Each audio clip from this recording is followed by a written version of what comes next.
नमस्कार दोस्तों, मैं अंकुर उपाध्याय स्वागत करता हूं आप सभी का एक बार फिर से अपनी नई वीडियो में।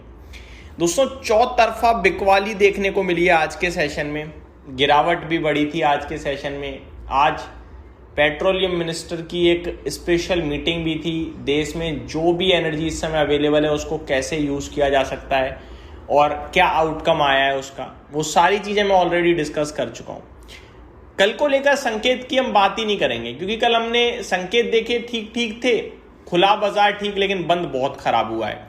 तो मैटर ही नहीं करता आप कैसे खुल रहे हो, पूरे चारों तरफ से जो आपके पास ट्रिगर्स मिल रहे हैं उनके बेसिस पे मैटर करता है क्लोजिंग कहां आ रही है, और मैटर कर रहा है कच्चा तेल वो कैसे बिहेव कर रहा है। आज के सेशन में सेलिंग थी, बड़ी सेलिंग थी, और डेटा भी दिखा रहा है क्लियर कट कि चौतरफा बिकवाली थी। मैं एक एक करके आप सभी के साथ सबसे पहले डेटा शेयर करना चाहूंगा। कैश मार्केट में एफआईआईज ने दोस्तों 6267 करोड़ की बिकवाली करी है। ये लास्ट वीक मंडे से यूएस और ईरान के बीच कन्फ्लिक्ट शुरू हो गया है सैटरडे को, और मंडे से मार्केट रिएक्ट कर रहा है। तब से लेकर आज तक डेली बेसिस पे जितना यूएस कैश मार्केट में बेचता है उससे 50% ज्यादा डीआईआईज खरीदते थे, जितना एफआईआईज बेचते हैं उसके सामने। आज पहला दिन ऐसा हुआ है कि एफआईआईज की सेलिंग का फिगर बड़ा आया है डीआईआईज की बाइंग के फिगर से। एफआईआईज ने 6267 करोड़ की बिकवाली करी है और डीआईआईज ने करी है 4965 करोड़ की बाइंग। तो छोटी बाइंग है और सेलिंग बड़ी है।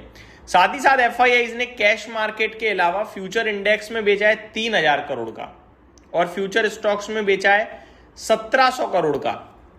जो फ्यूचर इंडेक्स में बेचा है ना, उसमें पूरा का पूरा निफ्टी बेच दिया है। अराउंड 2800 करोड़ का तो निफ्टी बेच दिया है अकेले। तो कहने वाली बात यह है कि सेलिंग हुई है और भरकर हुई है, और पूरी की पूरी निफ्टी में हुई है। और निफ्टी गिरा भी भाई साहब भरकर है। आज 1.5% की गिरावट थी, 400 पॉइंट टूटा है निफ्टी। तो परेशानी तो क्लियरली दिख रही है। अब अगर बात करूं मैं ग्लोबल मार्केट्स की, तो शुरुआत करना चाहूंगा परेशानी के साथ। कच्चा तेल यही तो कल्प्रिट है। $85 से शुरू हुआ, आज धीरे धीरे बढ़ता चला गया। करंट सिचुएशन ऐसी है कि $91.35 प्रति बैरल पे ट्रेड कर रहा है। तो $91 के ऊपर कच्चा तेल का भाव निकल रखा है। इस समय 4% की तेजी है, 5% की तेजी नेचुरल गैस में है। सोना चांदी आपके लिए नेगेटिव है, कुछ खास नेगेटिव नहीं है। गोल्ड 1.25% नीचे है, और सिल्वर में 4.5% की गिरावट है।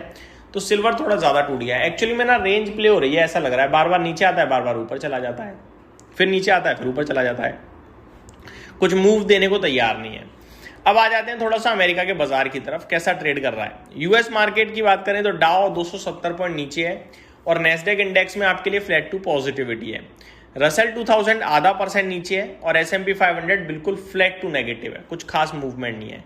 यूरोपियन बाजारों की बात करी जाए तो फिट्सी आपके लिए 0.5% नीचे है, डेक्स में 1.25% की गिरावट है। इवन आप ये भी कह सकते हो 1.4% डाउन है, और कैक फ्लैट टू नेगेटिव दिख रहा है आपको इस समय। तो मार्केट से नेगेटिव ही संकेत है, कुछ पॉजिटिव तो नहीं है। आईईए ने तो अनाउंस कर ही दिया है, IEA to release record 400 million barrels of oil to address Iran war supply disruption. तो ये जो कुछ हो रहा है उसको सहारा देने के लिए 400 million barrels per day IEA ने कहा है कि वो रिलीज करेंगे अपने रिजर्व्स में से। ये खबर के बाद कच्चे तेल के प्राइस नीचे आने चाहिए थे, बट नहीं आए, क्योंकि मार्केट कुछ अलग ही डर रहा है। सही लेवल पे भी डर रहा है दोस्तों, क्योंकि आज भारत एक शिप आ रही थी यूएई से, थाई की शिप थी वो शिप भारत पहुंच नहीं पाई दोस्तों, क्योंकि स्ट्रेट ऑफ हॉर्मोज पे ही उसमें अटैक हो गया, जिसमें उनके 3 क्रू मेंबर भी मिसिंग है। अब क्या हुआ है तो किसी को नहीं पता, लेकिन मिसिंग है। टोटल 23 थे, अभी 20 रह गए हैं। ओमान की मिलिट्री ने उन क्रू मेंबर्स को बचाया है, निकाला है वहां से, लेकिन वो शिप भारत नहीं पहुंच पाई। तो ये दिख रहा है कि एनर्जी क्राइसिस है, और बढ़ भी सकता है ये एनर्जी क्राइसिस। अब चलते हैं थोड़ा गिफ्ट निफ्टी की तरफ और इंडियन मार्केट्स की तरफ। तो गिफ्ट निफ्टी सबसे पहले डिस्कस करता हूं। एक्चुअली मैं सोना चांदी स्क्रीन पे तो वही शेयर कर लेता हूं। 1400 रुपए नीचे गोल्ड ट्रेड कर रहा है इस समय इंडियन मार्केट में 1,61,913 पे, और चांदी ट्रेड कर रहा है 8,850 रुपए सस्ता 2,69,000 पे एग्जैक्टली। अब बढ़ते हैं थोड़ा सा गिफ्ट निफ्टी की तरफ। 23,922 पे है, 6 पॉइंट ऊपर। 23,866 पे हम बंद हुए हैं, लगभग 60 पॉइंट ऊपर है। मैटर ही नहीं करता यार ये 23,900 या 23,800, मैटर करता है 24,300, वो जब तक पार नहीं होगा तब तक दिक्कत में है। और अभी तो हम 24,000 के भी नीचे हैं, तो फिर 23,700 23,500 की जगह खुल गई है। अब नीचे के लेवल्स तो वही है, बात कर लो जितनी करनी है, जब तक ये परेशानी सॉल्व नहीं होगी लेवल नीचे के खुलते ही जा रहे हैं, जो कि दिक्कत का विषय है। कॉपर में आधे % की गिरावट है, 1200 रुपये के ऊपर है, लेकिन अच्छी बात यह है अभी भी। एल्यूमिनियम 2% ऊपर दिख रहा है, जिंक लेड में हल्की सी गिरावट है और निकल हल्का आधा % ऊपर है, ज़्यादा कोई खास एक्शन हो नहीं रहा है। तो ओवरऑल मार्केट के सेंटीमेंट्स वीक हैं, काफ़ी वीक हैं, चौतरफा सेलिंग है। आज स्ट्रेट ऑफ हॉर्मोज पे हमला हुआ है, जो कि नेगेटिव साइन है। अब लेट्स सी क्या होता है क्या नहीं होता, बट मैं यही कहूँगा कच्चे तेल या एनर्जी से रिलेटेड स्टॉक्स में भी सावधानी बरतें। जब तक कोई फ्रेश अपडेट ना आ जाए ट्रेडिंग से दूर रहें। Fresh update one sided clarity मिलने के बाद भी ट्रेड ना करें, क्योंकि वॉलेटिलिटी आपको पैसा बनाने नहीं देगी।